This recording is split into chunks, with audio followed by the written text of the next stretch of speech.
Light has been used as a healing tool for decades, from treating skin conditions to therapies for seasonal affective disorder and jaundice. I'm in Cork to find out how photonics, or the science of light, is one of the key technologies of the 21st century. Professor Stefan Andersson-Engels is a Vice Director of the Irish Photonic Integration Centre. Stefan, what is photonics? So photonics is the type of technology we have that really uses photons to carry the signal. You can compare it with electronics that uses electrons to carry the signal. So that would be electrical current. Photonics then is light. And photonics is going to be, or is, one of the key technologies of the 21st century. It is. I would again like to compare it with electronics. That was the past century's big invention with integrated circuits that made computers and mobile phones and everything possible. Now we can have photonics integrated circuits. That means that you can combine photonic sensors and devices, communication systems, with electronics to make it really compact. And that means we will really revolutionize many things. As we saw earlier with the crystal jellyfish, the natural world provides fascinating examples of luminescence. And researchers are using that knowledge to develop light-based technologies with medical applications.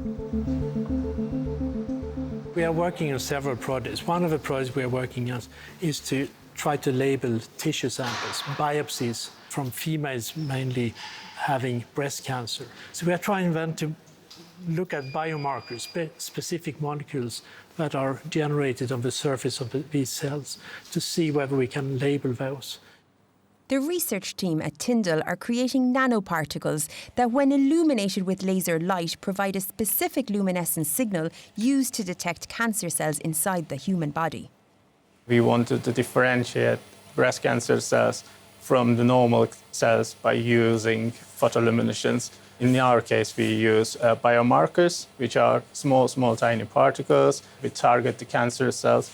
When we get target cells, we get different lights by using the microscope, so we can differentiate cancerous cells than the normal cells.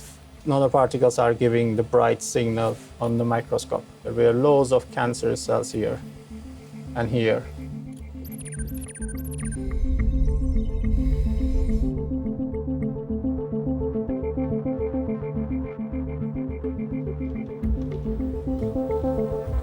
As well as cancer treatments, researchers are developing light-based technologies to help monitor and improve care of our youngest and most vulnerable, our newborn babies. Chloe Kingston is a new mum from Cork. These are our twins, Paige and Nathan. We were fine the whole way through every appointment. They were delighted with them, delighted with their growth. Everything was fine, I was fine, and literally sitting at home on a Saturday night at 9:30, I think it was, and just my waters broke. It was a very nerve-wracking car ride in, just not knowing what was ahead of us. They were born at 30 weeks. They were born via section just because they were so small. He was ready to come, but she wasn't, so poor Paige had to come with him. They got oxygen straight away. They put them into, they called them little turkey bags just to keep their temperatures up.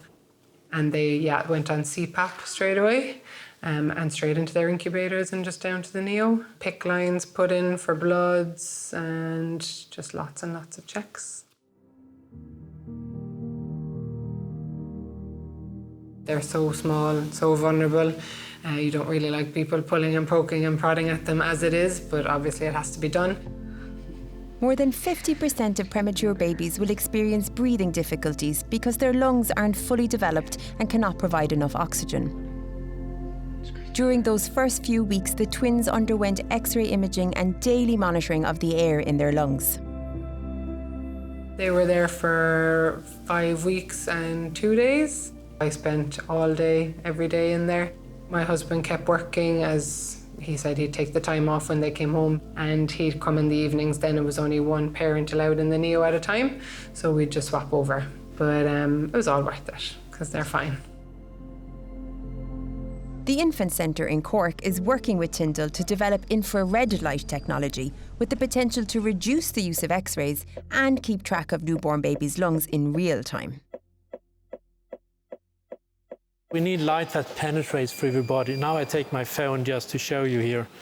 So if I put my finger here of the white light, what we can see from this is that light is heavily scattered. So you see very diffuse light coming out through my finger. But you also see very red light coming through. And that's because the blood, the hemoglobin in the blood, absorbs all other colors. The technology known as gas mask uses near-infrared laser light, which is scattered and absorbed as it travels through the body. When part of the light reaches the lungs, it causes the oxygen and water molecules inside the lungs to vibrate, creating a specific signal which can be detected and translated into a measurement of the oxygen concentration in the baby's lungs. What we are trying to do here is to have a lab equipment where we can try to mimic exactly what's going to happen in the clinic. So we're building basically a body with the lungs and all the components of the body in plastics that have exactly the same optical properties as the baby itself. And then we are measuring on that type of what we call tissue phantom to see whether we can measure the concentration of oxygen and the volume of oxygen in the lungs. So this is our gas mask system, and we have a laser here, and the laser is pointing to our phantom. So the phantom mimics what a baby would look like. And the idea is that the light from the laser scatters through the baby. There's an empty cavity within our phantom here, and the light will shine through that. It mimics the lungs, and then the light will scatter out and hit the detector. And then we can look on our computer and see our signal, and that will tell us how much oxygen is in the phantom. So this is an example of one of our phantoms, but it's clear, and we can show you how the light goes through it. So if we have our source on the outside and the light travels through, we can see what it looks like when it detects on the other side. Trials of the gas mask technology are due to begin in Cork University Maternity Hospital in 2021, and it's hoped the system will allow for safer, less invasive care and treatments for premature babies like Paige and Nathan in the future. Meanwhile, another area of healthcare that could be set for big advances is in the use of light to optimise existing ultrasound technology. So what we are trying to do is combine this ultrasound and light to be able to see molecules inside tissue and have a resolution of the ultrasound imaging. And that is, I mean, you can compare that with X-rays or MR images that we typically take today to see inside the body with high resolution. But none of those techniques have any molecular sensitivities. I can't feel what molecules do you have inside the tissue. And this is what we can potentially do with light. That sounds kind of like magic. I mean, I'm already impressed by ultrasound and MRI, and you see it scanning through the entire body and it's there you go. So now you're going to be able to see molecules that are within a particular tumour or a particular structure within the body. Yes. The first application maybe is to see the heart. A patient coming into the emergency room having chest pain, will that patient have a heart infarction or not? Obviously, they're taking many type of tests on that, but one would be to actually visualize the heart and see how oxygenated is the heart muscle in different places, and then see if there is an infarction and how big that infarction that might be.